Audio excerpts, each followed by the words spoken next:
AEW with their yearly Revolution in Los Angeles this past Sunday, and it was a revolution for sure, I guess.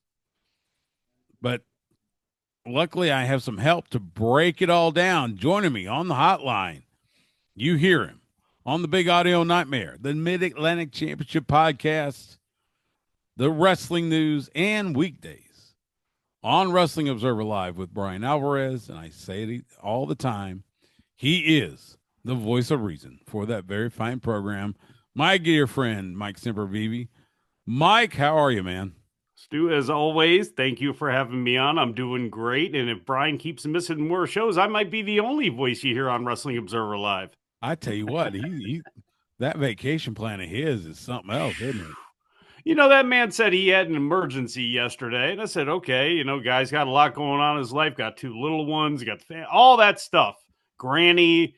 Oh, man, hey, you got to get down to Oregon. You go ahead and get down to Oregon. Today on the show, as we record this, he's telling me his emergency was to go and hang out with his buddy, Pedro Sauer, and get his third degree on his black belt. Of course. Now, I guess for somebody like that, that's an emergency. For somebody like me, I mean, come on. Yeah, you'd think you'd find a way to work Really? around that, but I like a third degree on my paycheck. Can we like a third zero would work just fine. Exactly. All right, we're gonna start this like we always do. Give me a letter grade for the 2025 edition of AEW Revolution. Boy, I tell you, I'll give it an A. I'll give it an A. We can, and I'm sure we will.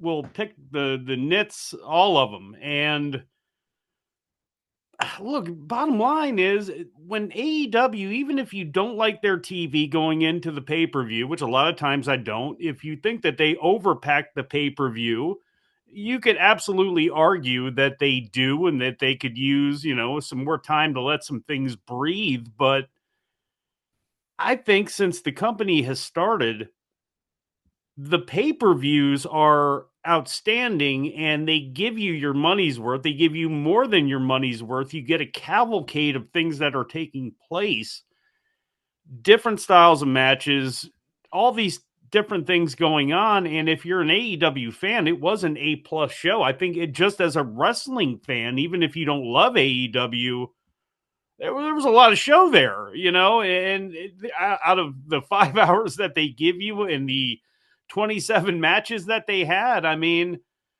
it's hard for me to believe that people didn't come out of that, even if you don't love the product all of the time, that you didn't get your money's worth out of the deal, or at least that they attempted. You have to admit they attempted to give you your $50 out of that deal. So, again, there's things that I liked, I didn't like. Other people are going to love and are best for business that I don't particularly like, and vice versa. But I mean, it really, it was an A show, and that's coming off of a completely different style of A show that WWE did with the Royal Rumble and with the Elimination Chamber. This has just been a very good year to start the show, start the year domestically in North America when it comes to these shows. Yeah, it, like you said, Tony seems to pack these pay-per-views, for better or worse. You get 5 solid hours of wrestling, and it's could some matches stand to be cut a couple minutes? Maybe. But all in all, he wants to make sure that you get your $50 or whatever worth. Let me ask you this. So there's been a lot of discussion about the main event. Jon Moxley, Cope, Christian Cage inserting himself, cashing in that contract that he had, and ended up failing. So Mox is still the world champion. Did that take away from the overall grade of the pay-per-view? No, and that's how good that pay-per-view was, and that's how much they put on there, that people gravitated to that a angle and that match That was not an over feud. I'm sorry, it wasn't. I No. just, it's not over to me. The Death Rider storyline has not worked for me. The build up to Cope and Moxley got better in the last couple of weeks. But as a whole, I think it just has missed the mark. For whatever reason, it's missed the mark. And Christian being involved, that's a love hate thing for a lot of people. And a lot of people have rolled their eyes at him having a path to that title for the last 8 months. And,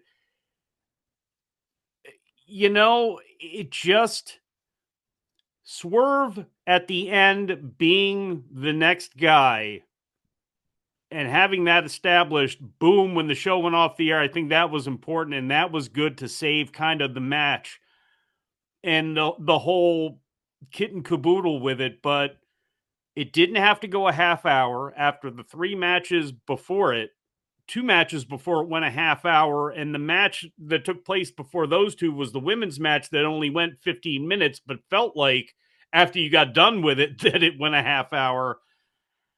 I, I just, I'm glad that they put Swerve in there with Moxley. That's established right away. We got everybody being happy and Moxley getting laid out at the end. Christian has now lost the briefcase, which I think a lot of people were happy about that. He's got now no path. He's out of the mix. We're done with that part of it. At least we assume so for right now.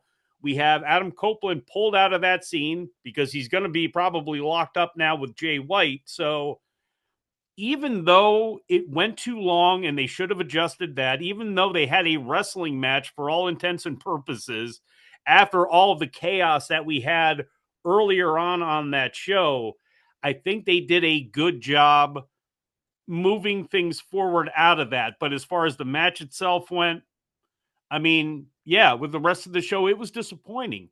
And it just has not been an over thing to me. And it doesn't seem like it's been an over enough thing where, but again, to answer your question, after all that, long story short, no, it didn't ultimately take away just because of everything else being so good.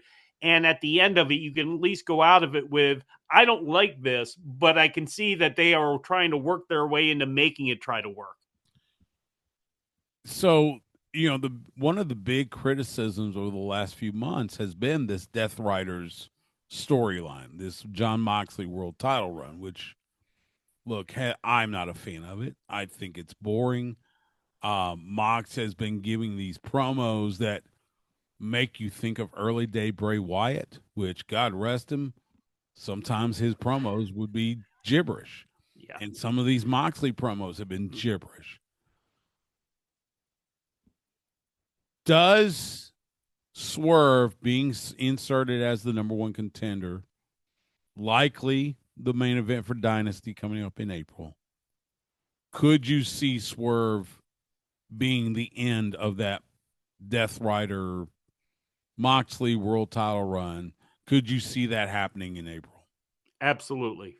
I could also see it not happening. I can envision doing that, and I think there are a lot of people that would like for them to do that.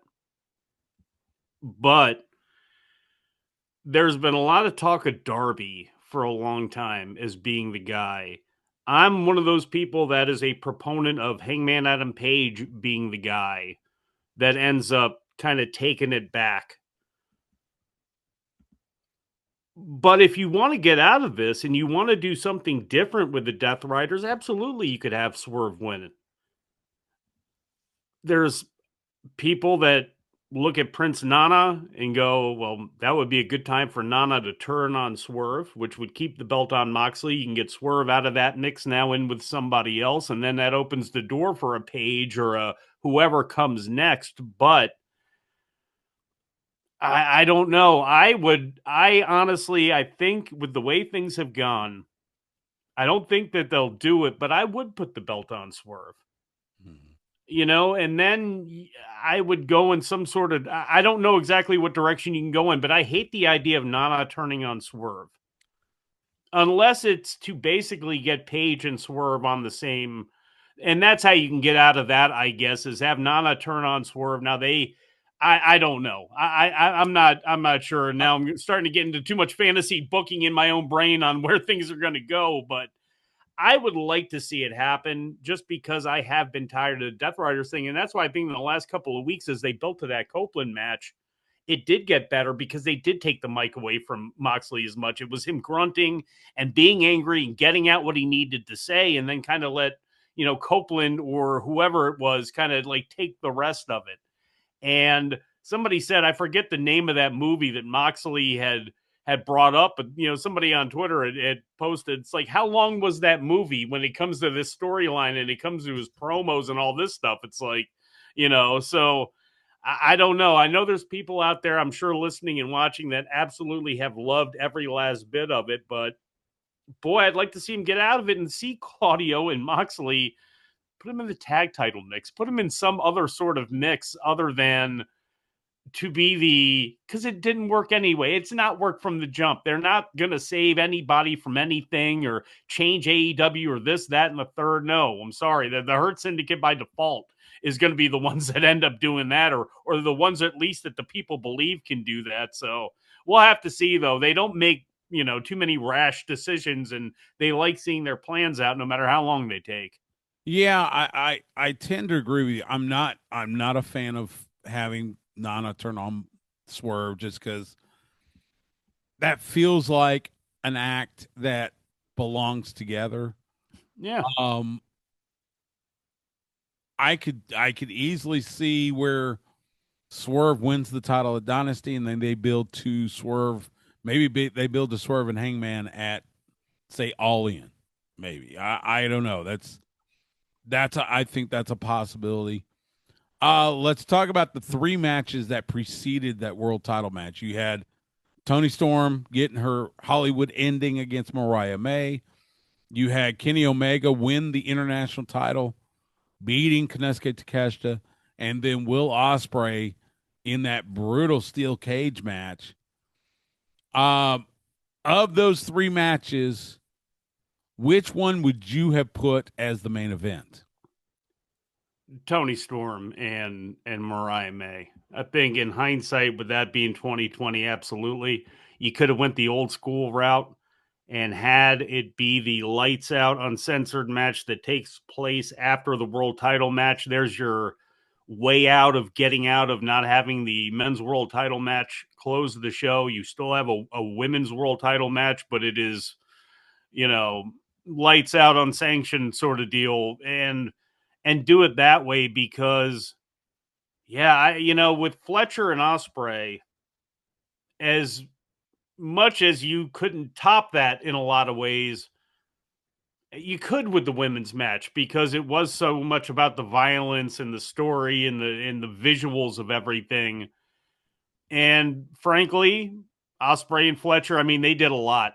And by the end of it, again, hindsight being 2020, probably did too much. There was a little too much because it did get to the ridiculous into the sublime and then back to the ridiculous. And then, frankly, by the end for me, it was sublime. I mean, it just, again, too much probably took place in that match. So, to me, by far, that was the one. Omega and Takeshita was a great story, and we're going to see it again. But that was, again, that being positioned where it was on the show, third from the top, probably was perfect, for what it was. But yeah, I think that women's match with how it ended and what it means to the AEW fans and to the people that really liked it and have loved this storyline and have been way into Mariah and Tony, yeah, it probably should have been the end. Let me ask you about Omega, as I said, winning the international title, and all of a sudden you start hearing the rumbles about, well, are they going to have Omega Okada to consolidate the international continental titles? Give me your thought on that possibility, whether it happens at All In or maybe sooner than that. I hope so. I hope so. You don't need a Continental Classic champion. You don't. It's a completely superfluous title. You have a tournament, okay, you can win, you get a trophy, a cup, or whatever, and you're the number one contender, you get your title shot. That's enough. Kind of We like the we didn't need G1. a belt, you know. Yeah. And with Okada, it's like if he was going to lose it to anybody, it would have been Buddy in Australia. But otherwise, what is that title? It's like MJF's diamond ring. It's like, okay, is this Okada's title basically here? He's going to, I don't know. To me, get rid of it. It doesn't, it meant a little something with the Kingston thing and all that stuff because you did the Triple Crown thing with it and all that. But now merge the damn belts. Kenny's got one, Okada's got one. Merge them together. It'll mean more for that title if it can, to me, it knocks one of those belts out that you just don't need anyway. It means absolutely nothing. Means nothing. So why even bother? Yeah, I'm with you on that one. I think it will elevate whichever one they decide to keep by having the next chapter of Omega Okada again, whether it's at Double or Nothing or All In. I think that would be really good. Let me ask you. Let's talk the rest of And the by the card. way, I don't know. I can't remember when Forbidden Door is this year, but that's another reason too to me that you can merge those titles and then you can take that title and put it on whoever's going to be going to Japan because Omega is going to go a lot more than a Moxley or almost anybody else on the roster would. So yeah, again, you can do some things and position it in the press there and play it up there that this is almost as important as the world title because Kenny Omega's holding it and it now means something. All of this should mean something. Yeah. Just looked it up. Forbidden Door right now scheduled for August 24th, and it's saying London now. That could be somewhere else. I guess That's we'll right. Yeah. see when we get closer to it. They still, like I said, they still got All In and in Arlington on July 12th. And So they could swerve us with Okada and Omega. I just don't think they will because from January or when did Omega come back? I mean, from that time, they had them, meet in that backdrop of All In, there. So and I thought that was bold because it's like, are you going to get Okada up to like, what are you going to? Apparently, they're not going to do anything, and they're just going to base it on you're going to see Omega and Okada, and you're probably going to be happy about that if Okada can get it out of gear. and I think that would sell tickets, and that's why I'm thinking they'll do it for All In. If for another reason, they got to sell 30,000-40,000 to fill Globe Life Field. That's going to be fascinating too because I thought that was bold. Boy, that was bold to go in there and to run. And obviously, it's not like you're running, AT&T, but still, I mean, boy, that's bold.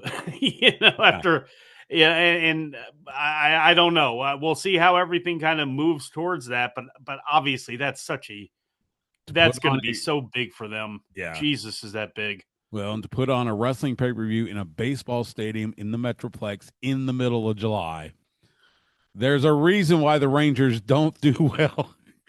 After and on top of it with the weather, but you also have last year's All-Star game that will Yeah. unfairly, it's not apples and apples here. I mean, it's Oh. completely different, but it's like people are going to look at that and go judge them by, well, what did WWE do here? What did Major League Baseball do here? And then boy, I hope they can drum it up and have a big local.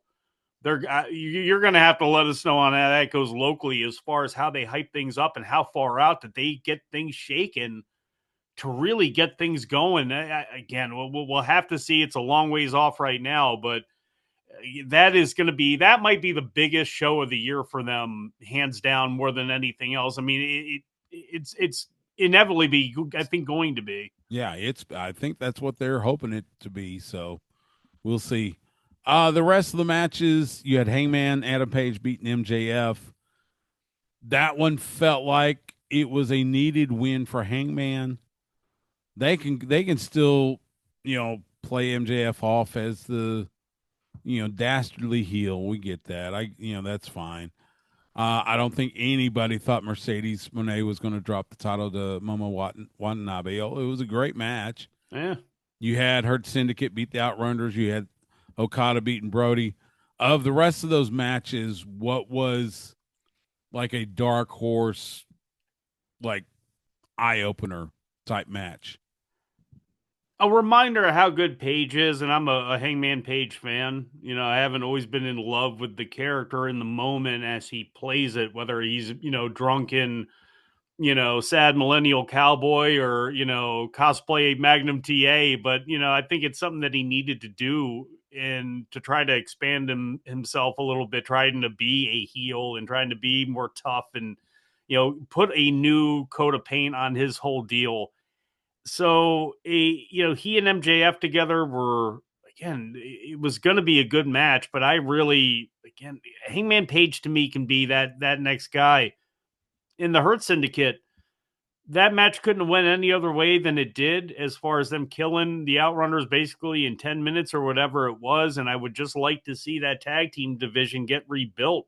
I'd Mm. like to see now the Guns make fun of the Outrunners, or FTR turn on the Outrunners while this team is over here.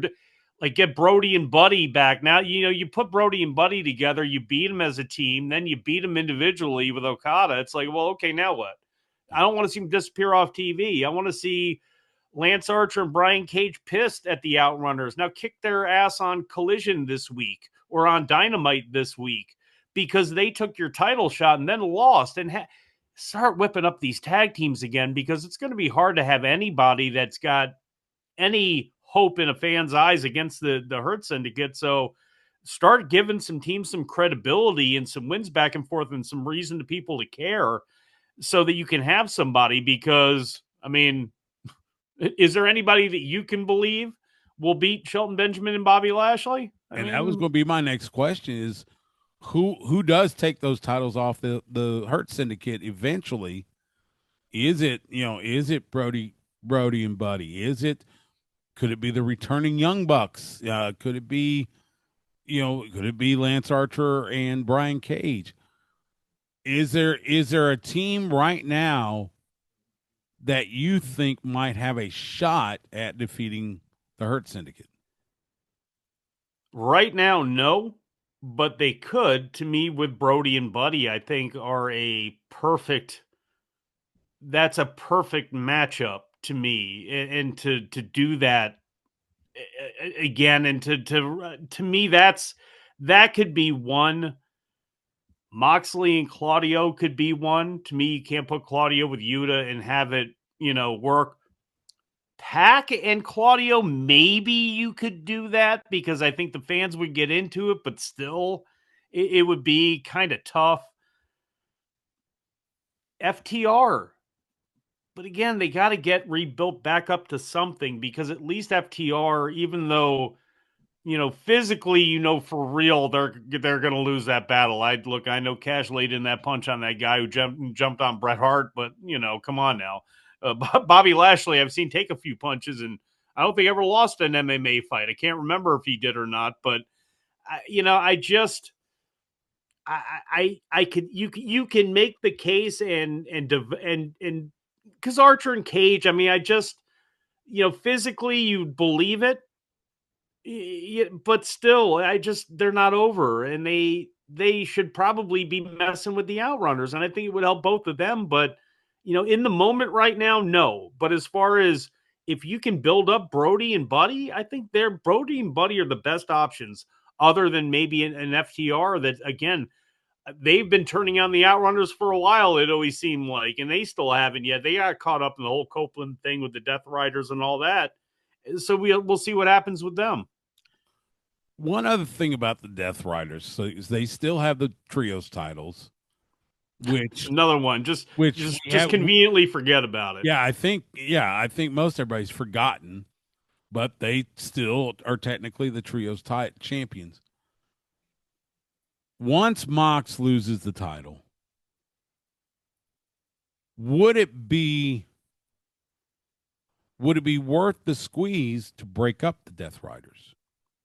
Have them go separate ways. So don't, maybe even do a Moxley versus Claudio for a card, or I don't know, just but do you still keep the Death Riders together, or Once Mox loses that world title, is it time to have them go their separate ways? Boy, that's Because I can't see. I mean, for as lame as the Death Riders thing has been, it has still felt a little like you go all the way back to the Horsemen. The purpose was to keep that world title on Ric Flair. Feels like the Death Riders are kind of in that same vein. The purpose was to keep that world title on Moxley. But once that world title's gone, why keep them around as a group?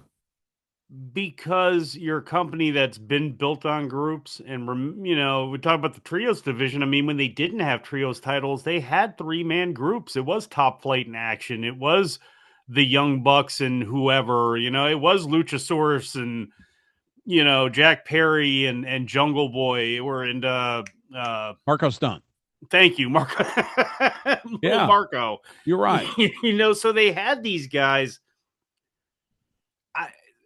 Wheeler Yuta, the one thing that's been forgotten about in this whole Death Riders thing is Claudio at the beginning. When have I ever lied to you? Mm-hmm. Believe in what I'm saying, and all he's done has been abused by Moxley this whole time. So Claudio without Moxley and being in a group, he's a great wrestler, but he's just going to linger.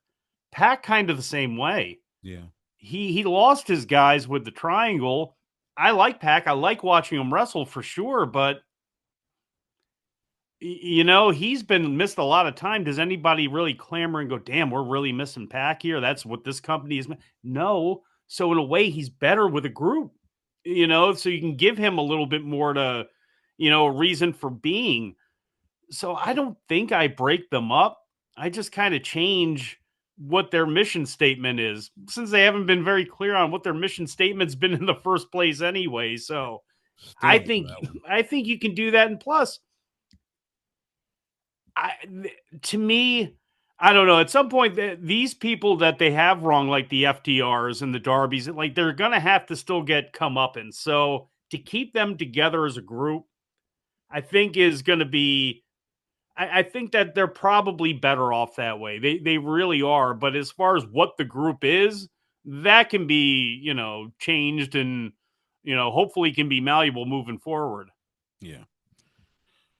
Let's switch gears, talk some WWE. Let's talk first the Hall of Fame. WWE has announced it will take place on Friday, April 18th, 10 p.m. Pacific.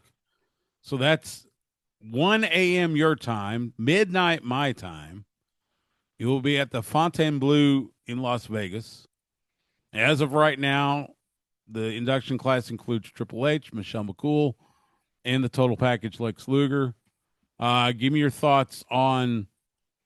I think there's rumor that the natural disasters could get inducted. Um, Interesting that they're going to do the Hall of Fame after SmackDown in a different location. Yeah, they're kind of going back to. It feels like, in some ways, like the original ones that were basically more closed off, where it was they had the at the airport hotel lounge or basically sort of thing, and that's what this kind of feels like. And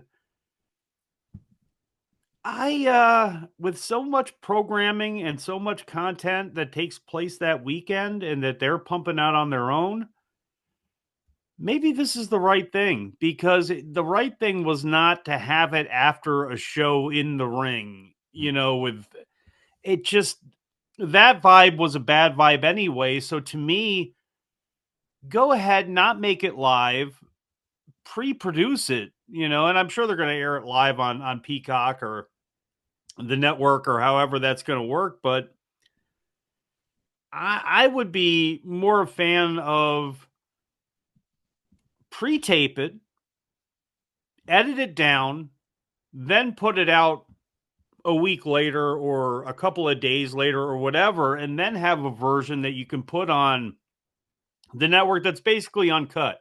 Mm-hmm. Pardon me, as I'm still fighting something here. I understand. If you, I just put it on A&E. Tape it and do it and put it there, because I think for a lot of fans with that week, it just gets lost in the mix. I would actually move it away from WrestleMania. I thought it was a good idea at first, but then you think about all this other stuff they have going on. You have 4 brands running. Mm-hmm. When you include Evolve in there or whatever they did, that program, you got which apparently they're not going to do this year. They did it last year by having tryouts. Now, I've heard that they're not going to do those at WrestleMania this year, but you have all this other stuff going on anyway. Make it smaller. People that really want to be there, you put a limited amount of tickets on sale. You bring in wrestling families and do that sort of thing, for all the people who are being inducted, and you make it about that, and then go ahead and put it on. Put it on live. I think they're not going to get many eyeballs. You got shows that are running late night anyway on IWTV, the Janela shows, or I guess it'd be on Triller now with the GCW weekend and all that sort of stuff, the Super Show, the Mark Hitchcock show, all that other stuff going on. It's become an afterthought. Either push it to a different time of the year if you want to make it a focus of the weekend, or just make it content. And I know it kind of sounds like it's bastardizing it, but it's not. There's ways you can do it and still make it special, not only in the moment, but once you air it. Yeah, I totally agree. I mean, look at the Pro Football Hall of Fame. They do it. They do it when the preseason starts. It's not a they don't do it Yeah. on Super Bowl weekend. They don't do they. It's preseason. It's the first game of the preseason usually. So why not have uh I don't know if you pair it up with SummerSlam or something. I don't mind it so much. I Pairing like it up that with, one. yeah, I don't mind that. I don't mind it paired up against with WrestleMania, but like you said, there's so much going on that weekend with the GCW stuff, and I know of 2 or 3 different groupings of promotions that are going to run festivals on that weekend. It looks like this year you don't have Ring of Honor, Supercard of Honor to go up against it, which that was always one of those things where you had Supercard of Honor usually going around the same time as the Hall of Fame induction. So it looks like that's not going to be the case this year. Let me ask you. So I didn't do a show last week, so um, your thoughts on John Cena finally turning heel and wrecking shop with Cody and having The Rock in there and Travis Scott. Give me your thoughts on John Cena, the heel version. I When it first happened and he gives the hug and you see the face, it was like, oh no, they're actually going to do this. And then by the time the damn thing actually ended, because there was so much time between, that kick, and by the time the show went off, that it was like, all right, you know what? You got me. I'm willing to give this a shot. And then I saw all of the reaction and heard all of the reaction that everybody else had in the hours and in the days that followed. And it's like, no, they did this right. Whether you agree with it or not, whether you think it was hokey or not, or whatever, no, it went perfectly. It went exactly how, it should have gone, other than maybe, whoever it was that suggested while a man is laying face down that you slap him on the side of the head. There was no good thing that was going to happen there other than a busted ear, unless you're slapping somebody right on the top of the head, which you still got to worry about, where you hit them. I mean, that was just incredibly stupid. But as far as Travis Scott being their Rodman, sure. Because I can see, even though people will hate this, we're in this era. It's always been this era anyway. I don't care if football players could have filled this role back in the day, but it's The Rock, it's John Cena, it's Travis Scott. It's probably going to be Cody Rhodes. Go ahead and fill in the blank, and Bad Bunny. You know it's going to happen. So, hey, make it entertaining. They did. It was a big deal. It got huge mainstream. It accomplished everything it needed to accomplish. Now I just wonder, okay, does John Cena win this title at WrestleMania? And if he does win this title, man, how long does he hold it for? And by the end of the year, when everything is finishing up, are we going to see him in The Rock? Are we going to see that? Because, hey, how else now after John Cena turned his back? He's the Break-A-Wish guy now. How does he get that back where he goes out a hero? Best way to do it to me is the only guy right now I think you can do it with would be one with The Rock, which is, always sketchy to see if Rock is ever going to get back in the ring again. But who could be safer than John Cena too, though? So I'm very interested in the rest of the year to see how this whole thing plays itself. But as far Yeah. as John Cena, I mean, the last time we saw him as a heel, it was the hip hop version of John Cena. Yeah. Now That's like it's among this comics. Yeah. the corporate douche John Cena, the guy who you kind of want to roll your eyes at anyway because he's putting all these, every single day these inspirational quotes on his social media. Now again, he can play into that. This is where his time on Divas, people saw him on there. Look at this robot. Boy, he can play that to the hilt in this role if he wants to. So, Which I'll be honest, that the look that he had in the ring, it felt like the robot version took over. Because his facial expression didn't change. Once he went to the frown, he stayed with that frown that whole time. It was almost comical. yes. Him trying to look, all badass and everything. I was just like, dude, it looks like somebody peed in your Cheerios, man. And that's what made it. And He that's was why I got such a kick out of it. And here we go now with it. With again, none of this I needed. I didn't need The Rock no. to come back. I didn't need a storyline with The Rock. I didn't need John Cena inserted into any of it. I didn't I need am it. so glad I'm not the only one. I that No, was I that was mean, one of the things I said. So I was on the Mark Hoke show in Las Vegas, and I said, "Look, The Rock didn't need to come back. I'm one of the few that I am not. It would not have hurt me one bit to not see The Rock have Cody and Cena like the clashing of two eras. I'm not even sure I would have needed to see Cena as a heel. Just no. let them clash. And one of those may the best man win. I think The Rock inserting himself like this has, I won't say screwed up what was planned for WrestleMania, but it didn't help things any. Yeah, it didn't. We'll see. It didn't hurt it. And that, again, when it initially happened, it's like, because again, you're going into this, like, I don't need The Rock. I don't need these 20-minute, 30-minute, talk about rambling promos. I mean, what The Rock has turned into with some of these things, and he's playing this character. And I'm sure Dwayne Johnson is a wonderful human being. He also has always come across as a worker, let's say, as far as, a lot of worker, just a lot of working all of the time. And I just have a general fatigue for him, so it didn't need to be done. You could have gone other directions with other guys and had Cena and Cody and or there's other things you could have did, but this has obviously worked as far as the mainstream and all that sort of stuff. And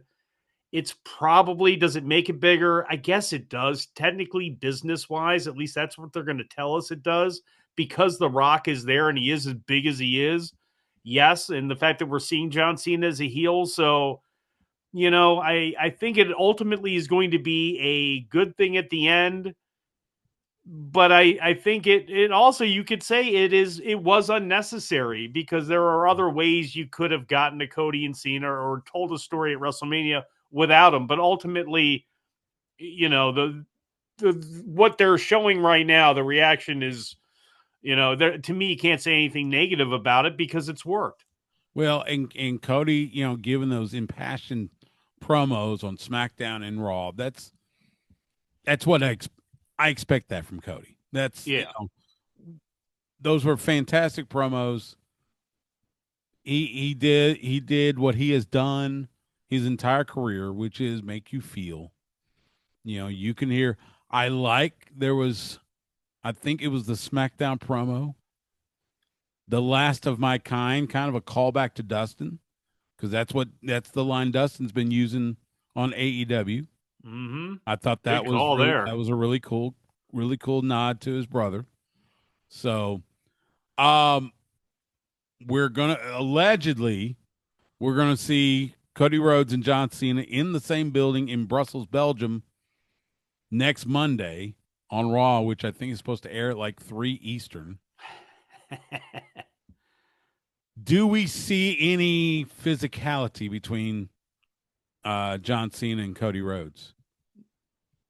No, I don't think we should. Not yet.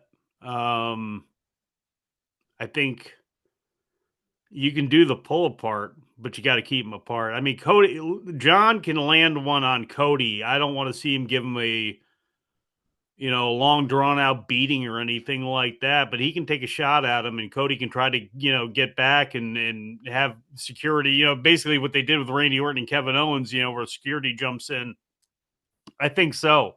I don't think you want to. I don't think it needs that much gasoline poured on it. And I think you can do it with the verbals back and forth. And again, just one little shot, some cheap shot by Cena, just to once again, seal up that he's the jerk in all of this. And, because there is also a risk too that the crowd could turn, because that's what crowds do. If all of a sudden they want to look, AEW crowds all of a sudden started booing Cody Rhodes, and it won't. What if everybody goes nuts and starts cheering John Cena? Because that's what it could happen. So to me, have him do something slimy, but don't pour it on too thick. Yeah. As far as any physicality between those two, I try to save it as much as I can until WrestleMania. I think, in what you just said, just because the desire to see John Cena as a heel has been so long enduring, that you're right. There is the chance, especially in these shows in Europe, where it backfires, and backfires on Cody. So I think I'm with you. I think I keep the physicality to a minimum. I'm not sure. God, I that's the would other say thing too. after You this one, I wouldn't have them seen together until maybe the end of the month. and I know this is still again fantasy thinking here, but Cena's going to Europe for the last time. I mean, that's how these shows are. And Cody going over is the American Nightmare right now. I mean, I, that these are going to be interesting. Now, the more I think about it, so the reaction is going to be quite interesting here. And if the fans just go, we're going to cheer Cena through this, it's going to be. Now, look, they're also in an era where they've done a great job with Drew McIntyre's got fans and people that hate him. CM Punk's got fans and people that hate him. Seth has fans and people that hate him. Roman's got fans. So there is a lot of shades of gray that are being well done. I mean, that term got overused in wrestling because of the 90s and blowing all that up. Now, these are the types of shades of gray that you want, and having some mix up there. So they may be able to kind of fight and get out of that, but it is going to be an interesting couple of weeks here, because they're there for 2 solid weeks of all of their TV. So we'll see how everything plays itself out. Yeah, I think you're right. Uh, we finally had Naomi admitting to Bianca Belair she's the one that attacked Jade Cargill. So I'm trying to figure out, where does this go? Because, okay, you got Naomi, who apparently attacked Jade Cargill, Bianca Belair, who's about to go for the world title at WrestleMania, but she's dealing with this. And oh, by the way, Jade Cargill's coming back. Feels like, I mean, I'm sure they've got a story that they're going to tell. I'm just not sure what that story is, as far as whose sides where. I just Bianca and Naomi first have been great in the last couple of weeks. I mean, Bianca losing her mind in the chamber as she's watching Naomi just get murdered by Jade, and Jade coming back. I thought that went great. I thought Naomi, after I saw it, and her and Bianca going back and forth, I thought that came across fantastic. This is as interesting as Naomi has ever been, doing something. So I the simple answer is just we wait till Mania and Cargill destroys Naomi at Mania.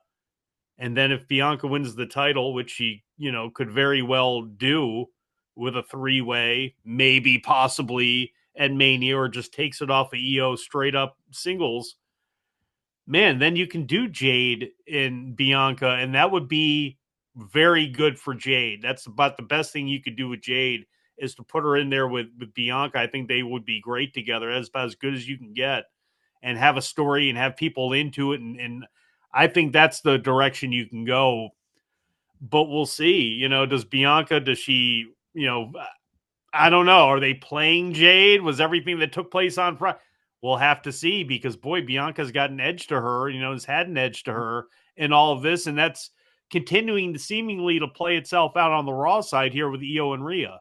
Yeah, I think it's going to be interesting how this plays out alongside Bianca going after the world title at Mania. LA Knight beating Shinsuke Nakamura. He is now once again the United States champion. This kind of felt like they had to take the title, kind of like they needed to take the title off Moxley. This Nakamura U.S. title run has been meh at best. Brian, was so annoyed when I kept bringing it up. Like, what are they putting the title on Shinsuke for? Well, it was to go over and to have him be the champion when he went over to Noah for that OK Sasaki match in January, which is fine. It's a business thing. You do it. That's nothing new. Right.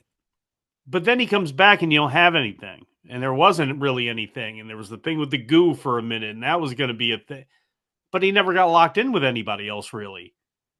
And then it's just like, so the reign was what it was. It's like, you hit pause and then, okay, we're on pause now. We're back. Forget about all that stuff with Shinsuke. LA Knight's got the belt back, and, we'll see where everything kind of goes with him. But that was probably it for Shinsuke from what it sounds like. Once this is over with now he can serve full time down in Florida and do what he's going to do down there and be a liaison. There's lots of different things he can do, not the least of which is at some point be released or have his contract run out and he can go back to New Japan for Tanahashi's last match in the Tokyo Dome next year. That's a possibility, and I think a lot of people would love to see that. Roman Reigns returning on Raw. During the CM Punk Seth Rollins steel cage match, he attacks Rollins and then looks in the cage, sees Paul Heyman consoling CM Punk, and then he decides to go after Punk. I'm assuming this is going to lead to a triple threat at Mania with Roman, Seth, and CM Punk. Does the favor that Paul Heyman owes Punk, does that play into this? I think it would have to. And what would that favor be? Turns on Roman. Well, boy, I don't know. I don't know. To me, coming out of it is where you'll probably have the favor cashed in. I would think maybe coming out of this. I don't know, and we'll see how they play it next week with CM Punk when he's got a microphone again. As to Paul, did you set me up? Boy, Paul, you're helping me up to my feet just in time for Roman to come back in, and it'll be interesting to see how they play all of that. But as far as the three-way goes, from the time the Royal Rumble ended, It seemed like that this is the direction that they were going to be going. It was just a matter of how they were going to get there, and how they got there was pull Roman off TV for a while and have Punk and Rollins do all the lifting there. And I'm looking forward to it. I mean, sure, it's a three-way match, no title on the line or anything like that, but I like all three of those guys. All three have been great. All three are great on the microphone. They all have good chemistry with each other, so I'm all for it. He is Mike Sempervive. Mike, plug everything because I'll I plug list this all the nose up. stuff. This was a mess. Good Lord, I know heavens. you got Ooh. the Big Audio Nightmare, which is available through WrestlingObserver.com. You got the wrestling news, still doing the 8 to 12 minutes of just catching up on what's happening in the wrestling world. You still have the Mid Atlantic Championship podcast, and you got a Patreon page for that. Yes, sir, Correct. I do. Patreon.com/Mid-Atlantic Podcast. Got that. Got obviously the Adam and Mike Big Audio Nightmare, which focuses on Japanese professional wrestling, mostly with my friend Adam Summers. We've been doing that show in some form or another now for over 20 years and damn near 20 full years on the F4W site, which turns 20 this year. We've been doing it for about 19 years there, but no matter what kind of wrestling it is, I like to be well versed on it. I love to talk about it. I like to study it. I love research and history and writing, and that's really what the big part of the Patreon.com/Mid-Atlantic podcast, Mid-Atlantic pod. That's what I love doing the most. It really is going back and looking at wrestling history and writing and doing some of that stuff. So it is Mid-Atlantic based as far as, yes, most of the podcasts and most of the writing that I do and a lot of the clips that I put up, they come from Jim Crockett Promotions, especially when it was at its strongest. But there is a ton I talk about in there when it comes to all forms of professional wrestling from throughout the years. So there's that. There's another Patreon that I'm a part of, the Black Wrestling Podcast, Bulls in a China Shop. My friends Cal and Vin, we do that show as well too. Pay the 1, pay the 10. You can get it on over there at blackwrestling.com. You can find all of that out. And what else am I forgetting here? There's some other stuff I'll be doing as well too. It's just a matter of when I can find the time. Okay. Well, listen, I always appreciate when you find the time to join me and do these breakdowns. I always learn something. It's always fast, great conversation. He is Mike Sempervive. Catch him weekdays on Wrestling Observer Live. Mike, now it's my turn to have a breakdown. Good God, man. I appreciate it, man. All the best to you. We'll talk again soon. Thank you, sir.